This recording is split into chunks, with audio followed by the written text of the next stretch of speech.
Thank you for joining us. Welcome to Sports this morning. It's a very beautiful Tuesday morning and a time for us to take you on a trip around the world of sports.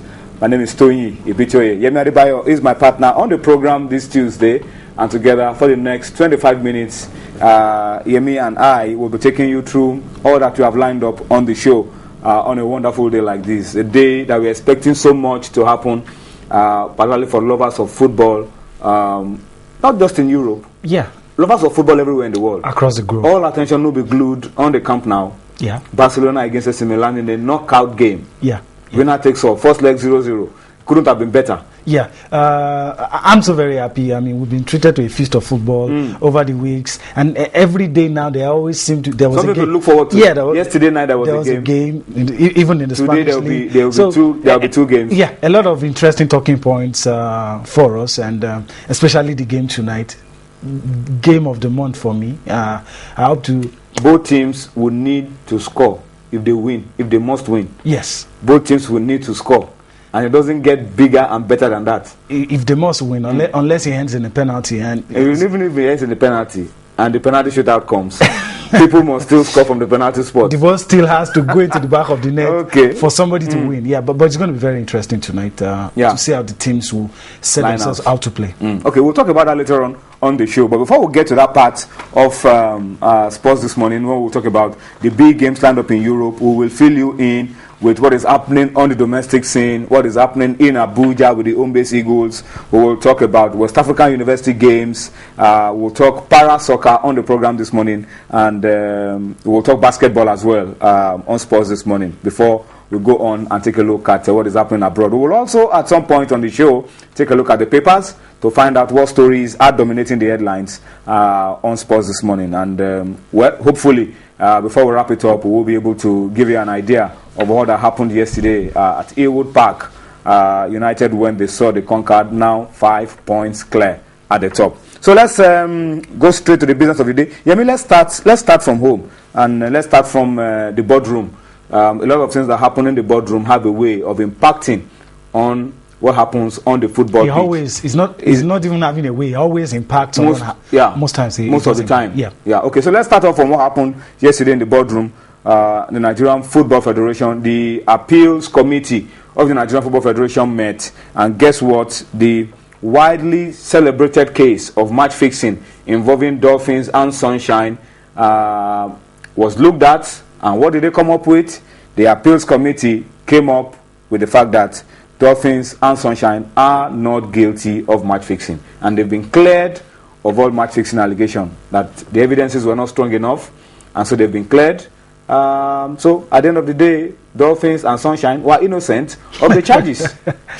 Well, many questions begging for answers, actually, but I feel sorry for us as Nigerians. I feel sorry with the way we handle things. I mean, what we are saying is the events of the few past months has been a charade. I mean, every punishment. I mean, those guys that, look at the issues in the first place, I felt that they sat down, they looked at issues, and now you're saying, it's not conclusive enough. The burden of in the situation we are faced with in this country, it is very hard, because when people do things, they take away all evidence. So it's expecting the burden of proof to be on, maybe accusing clubs or something. It's going to be very hard, and I feel that I don't have anything personal against both teams, but I mean, those allegations, even if not well substantiated, it's not something you just wave away like that, and that's where the problem is for our football. If we continue to do things like this and just say,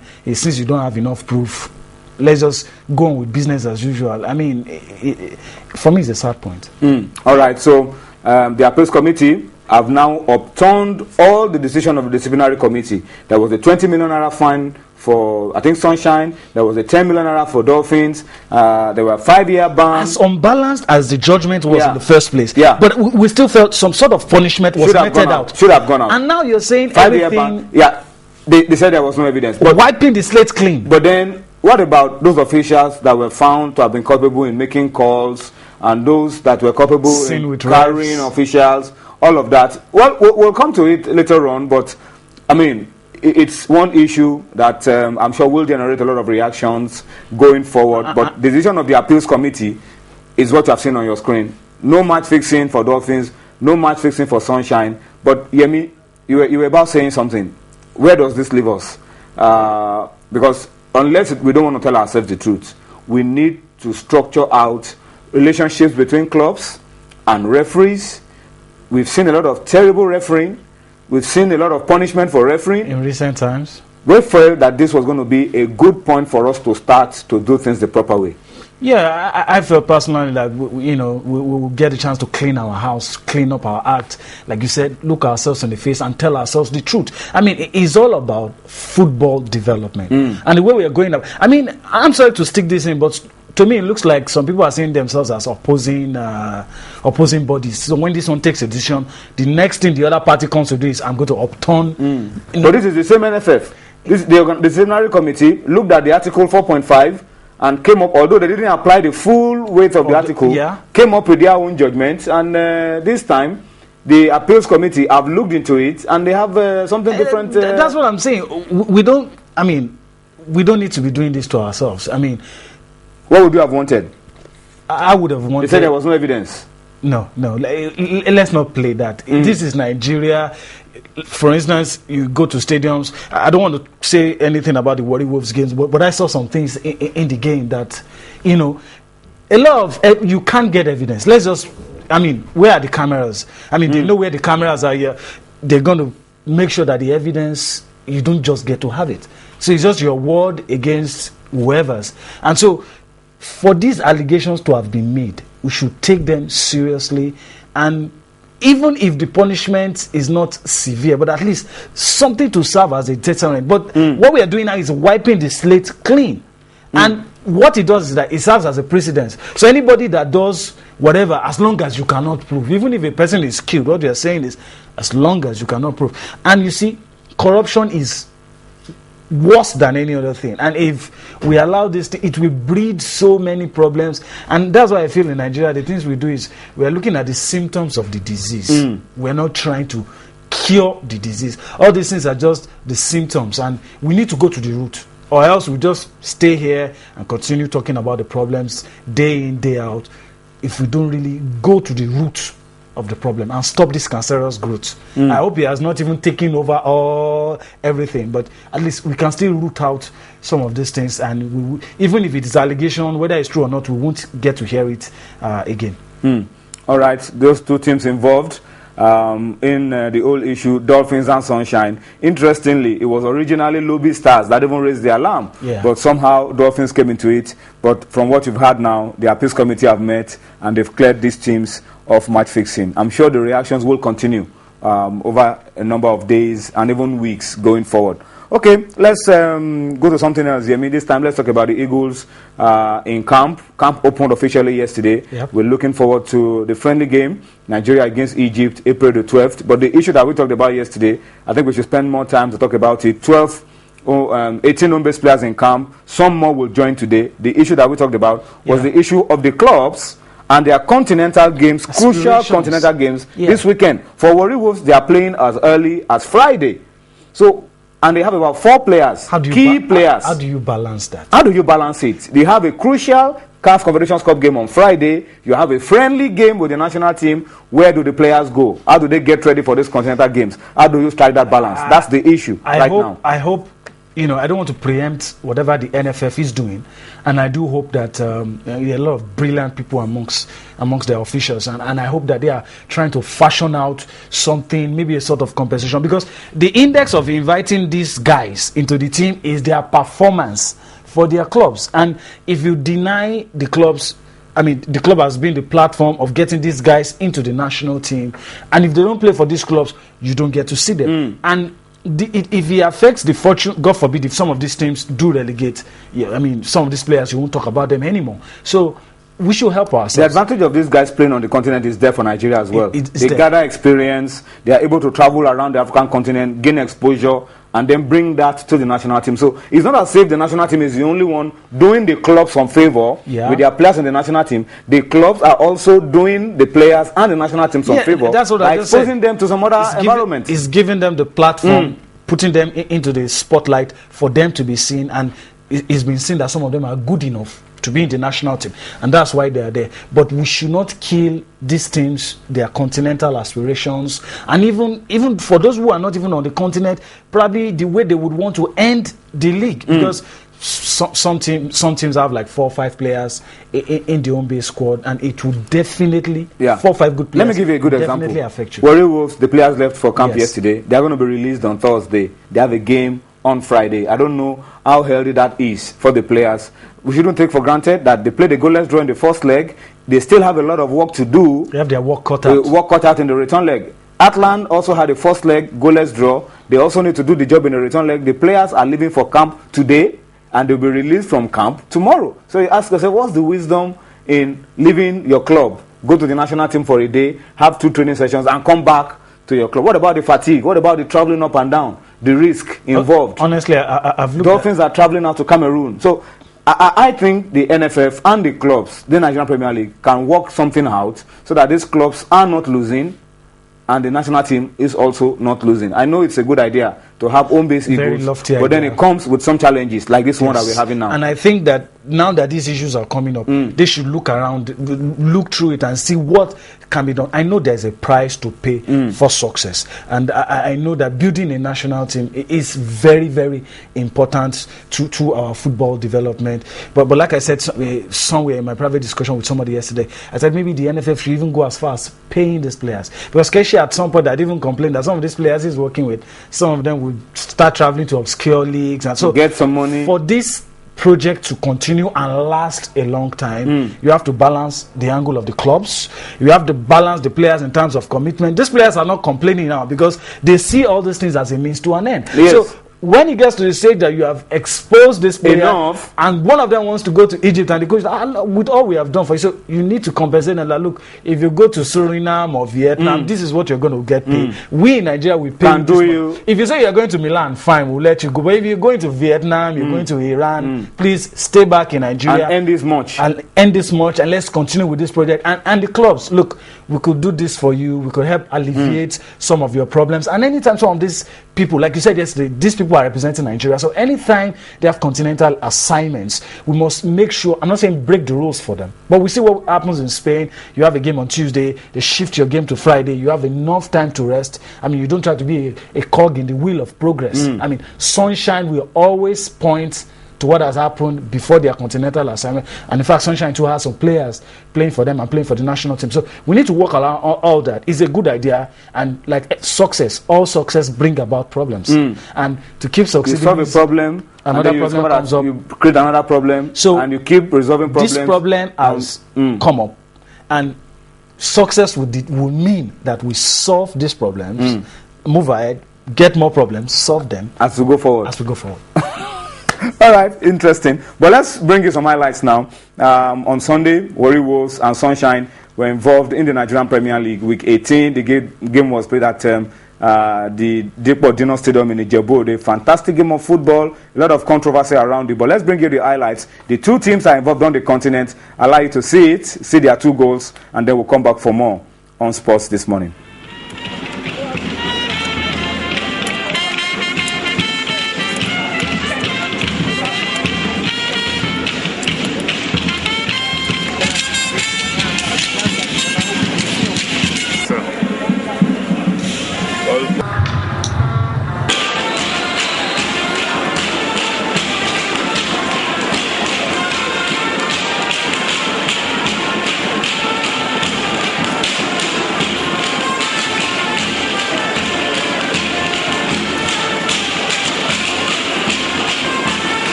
Well, that's highlights from that game.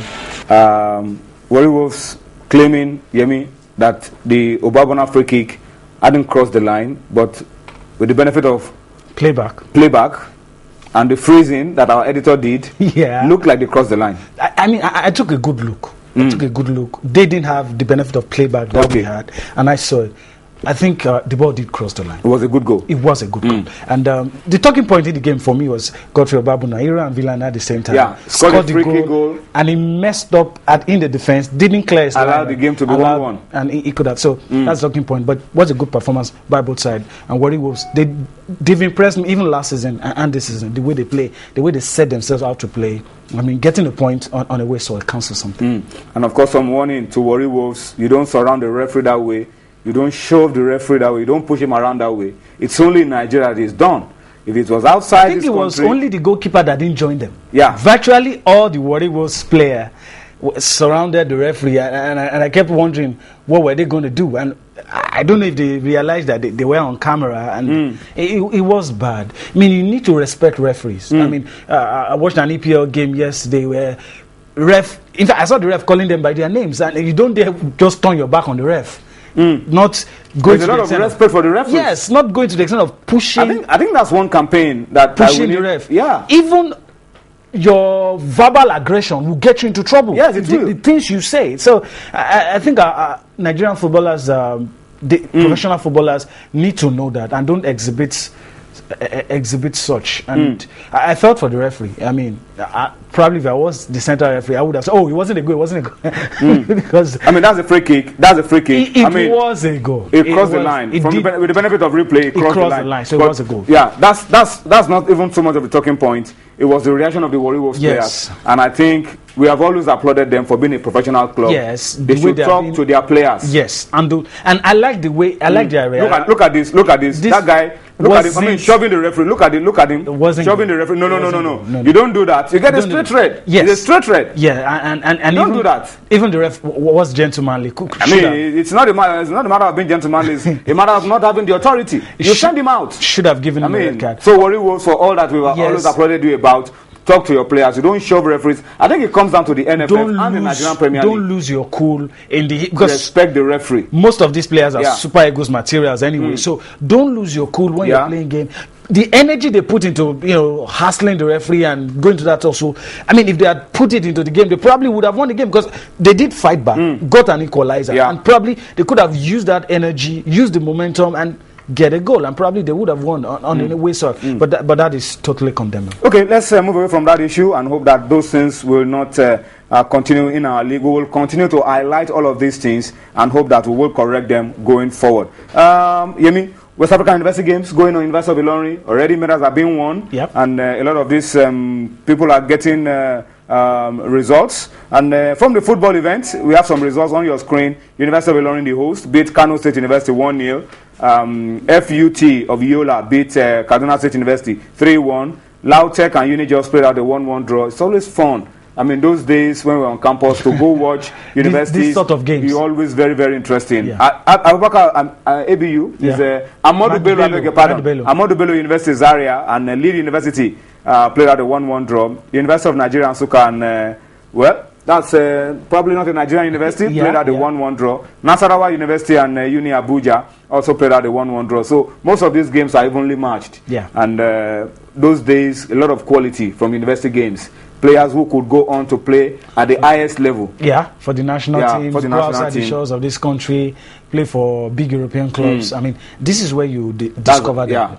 And of course, I remember that Sheyolo Finjano also played at this level at some point, and he went on and played for the Super Eagles of Nigeria at the Nations Cup, and also I think went to the World Cup. No, didn't go to the World Cup. Didn't go to the World Cup. Okay, all right. And these are the pictures from the West African University Games. It's fun. University of Ilorin putting all of this together, and we hope that there won't be negative stories.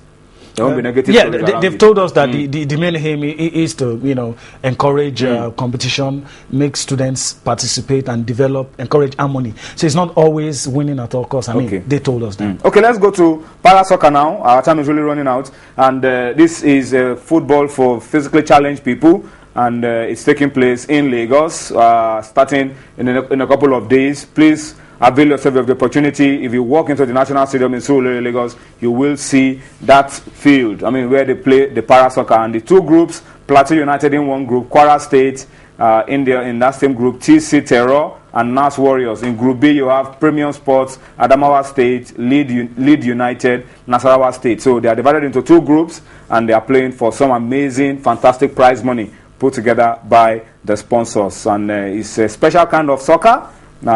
They play this rolling on the bare floor with their hands, but it's always exciting to watch. So please avail yourself of that opportunity and go see what these people are doing. Let's run through the papers now and see how much of it we can take before we wrap up sports this morning, this Tuesday. Let's start, of course, with the Complete Sports. The Complete Sports is leading with the story of Taye Taiwo. Taye Taiwo says it's champion Man United. That's the story you will find on the front page of Complete Sports. It's champion Man United. Alex Ferguson's men will win the EPL. That's what Taye Taiwo feels. Of course, if you look at the log, you will also want to feel the same way. It's beginning to look that way, yeah. I share his views. Lampard declares Roberto Di Matteo is our savior. Let's go to Soccer Star. 18 Eagles in it come for Egypt. You can read up that one on the front page of Soccer Star. Barca Milan in do or die clash. We'll talk about that later on. And you have Amokachi takes charge and bars the players from using the cell phones. Rwanda import UK star against Eagles. It doesn't really matter. They can line up anybody from anywhere. But I'm sure that in Kaduna, where the game will be played, they will meet their match. Even get more than they bargained for. Sporting Live, fire for fire. Puyol, no margin for error against Milan. That's the big game coming up tonight. You can get a copy of Sporting Live. And then this one, Keshi wants Eagles out of Abuja. NFF, who Keshi, 15 months. He's not been paid for 3 months. That's what it means. You can get details inside Sporting Live. Metro Sports, Unstoppable United move closer to the title. That's on the front page of Metro Sports this morning. It makes a lot of interesting reading. I'm sure you want to get a copy of the paper as well.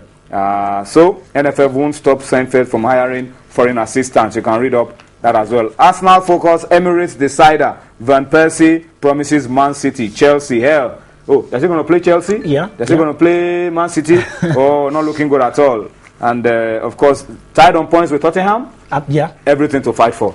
Everything to fight for. Third and fourth place going to be very interesting. The last one, Knife Edge, Barcelona, Milan. Tonight at the Now Camp. And you have a preview of some of the other games for today and tomorrow as well. You can get a copy of all of that from the papers this morning. Yemi, let's run very quickly. Let's start with basketball before we just wrap up the show with UEFA Champions League and the EPL. Yesterday, we had 2 games played. We had Police Baton losing 67-79 to Islanders. Union Bank also losing 64-66 to Comets. Royal Hoopers 71-81 to Northern Warriors. They lost in Port Harcourt. Chariots 52, Custom 56. All home teams lost their games in the Atlantic Conference. It wasn't a good weekend for the teams in the Atlantic Conference of the DSTV Premier Basketball League, particularly in the Atlantic Conference. But let's see if we can move on to Savannah Conference now.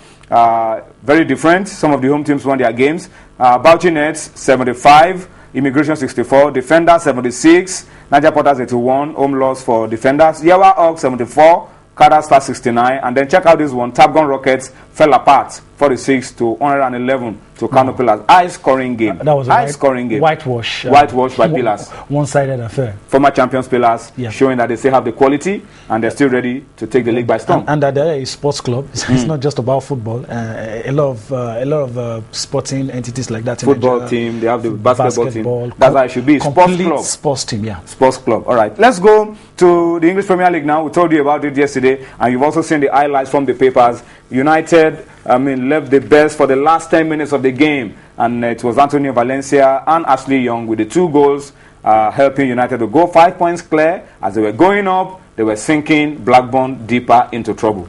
Well, I think Steve King will be happy with the performance of his lads on the night. I'm impressed with the way they played. They kept United at bay. They had their own chances. They even had a penalty call that was not given by Howard Webb. Another talking point, the ref on the night was very good, took charge of the game, and United just showed champion stuff, and they were able to get the 2 goals, and it was so well taken goals. They've been kept out all the while, but at the end they scored the 2 goals, and yeah, they're on top. And finally, tonight, big night in Europe. UEFA Champions League, Bayern against Marseille. That game already settled.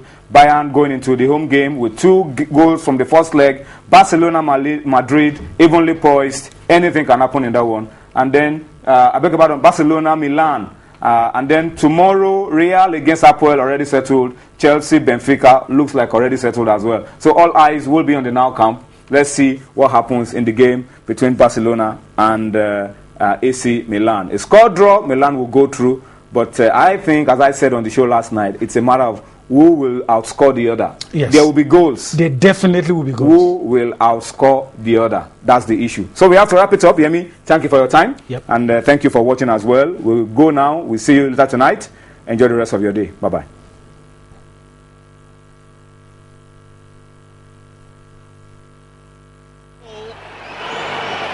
And couldn't really settle over it and made contact with